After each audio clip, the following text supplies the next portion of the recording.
Superman Trinity War would be the Captain America Civil War equivalent.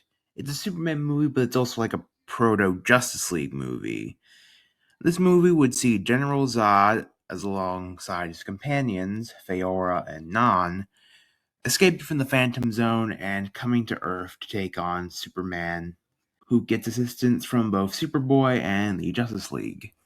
This movie also introduces us to Tim Drake, who is the new Robin.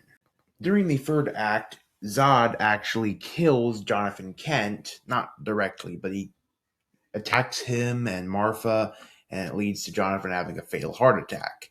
This causes Clark to sort of lose it and almost kill Zod before Bruce ultimately stops him.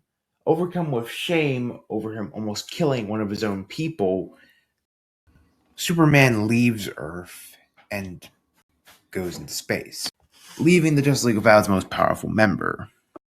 Shazam would pretty much be the exact same as the DCEU film, the only difference being that by the end of the film, Billy would only pass his powers to Freddie and Mary. So it's pretty much just what I described in my if I had made the DCEU remake Chapter 2 thing.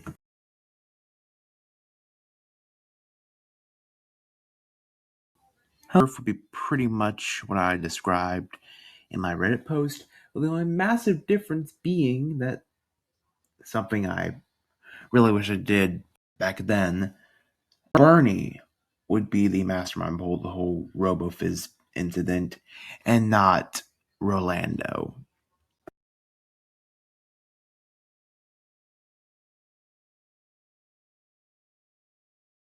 Then we would get Batwoman, which would, for all intents and purposes, be kind of Batman 4 in a sense. Okay, not really, but it is in a sense a proto-Batman movie, though it focuses on Kathy Kane as she becomes Batwoman, her budding romance with Bruce Wayne, and the main villain would be Carmine Falcone. Husband Hotel Vindication would basically be the exact same. There's literally no reason to change anything in the slightest, so yeah. However, as I've been setting up in like my YouTube posts, we would get to see a bit more of Elastor's past. Elastor was found by Rosie after an extermination, and for the longest time he believed his parents were slain in said extermination. However, he discovers throughout the course of the film that his parents, Slender Man and Valeria, actually didn't die in extermination. They left him with Rosie because they didn't want him to be hurt by Ares, who we discover is actually the son of Zalgo, a demonic entity who the JSA, who Slendy and Valeria were a part of, destroyed way back in the times of World War II. And Ares now wants his revenge. So they had to leave Alastor with Rosie, who was Valeria's godmother. Also, rather than Alastor and Vox actually being brothers, they were simply childhood friends. I was considering potentially having Vox be like his adopted brother, who Rosie took in after his parents were killed in extermination, but I gave that up to a poll, and y'all seem to vote for, just them being childhood friends. So yeah, that's what I went with. I've decided to switch around Captain Marvel and Black Panther's equivalent. Captain Marvel's equivalent will, of course, be Wonder Woman, and I think it just makes sense to put this before the big, crossover movie. This film would pretty much have a similar plot to the 2017 Wonder Woman movie, being that set during World War One, except Steve Trevor will be replaced by one Stephen Pentious. Yeah, in this alternate universe, when Pentious was alive, he was a soldier in the U.S. Army during the First World War. However, he was never really sent out on any missions because he was looked down upon by his superiors. Eventually, in an attempt to prove himself, he steals a plane, ends up crash landing on Themyscira. He meets Diana, falls in love with her, yada yada yada. Ultimately, he sacrifices himself to help her defeat Ares. Now, you're probably wondering if Pentious didn't commit a single awful deed in life and ended up dying a hero, why is he in hell?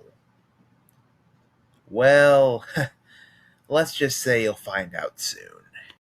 This brings us to the Infinity War equivalent, Justice League War. This film sees Ares finally decide to set his plans into motion to start World War III.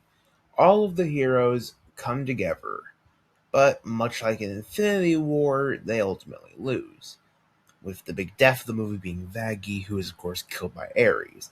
By the end of the movie, Ares does manage to strike enough fear in all of the hearts of the nations of the world, leading to a third world war. However, of course, our heroes will find a way to stop him.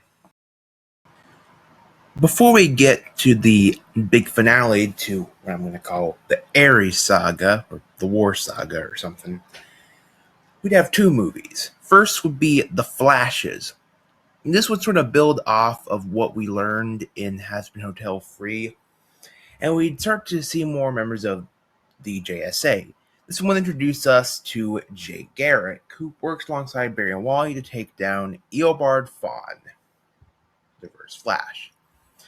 The Turtle would also appear as a secondary villain working alongside Reverse Flash, wanting revenge on Jay Garrick, who of course he has a past with, being one of his many villains.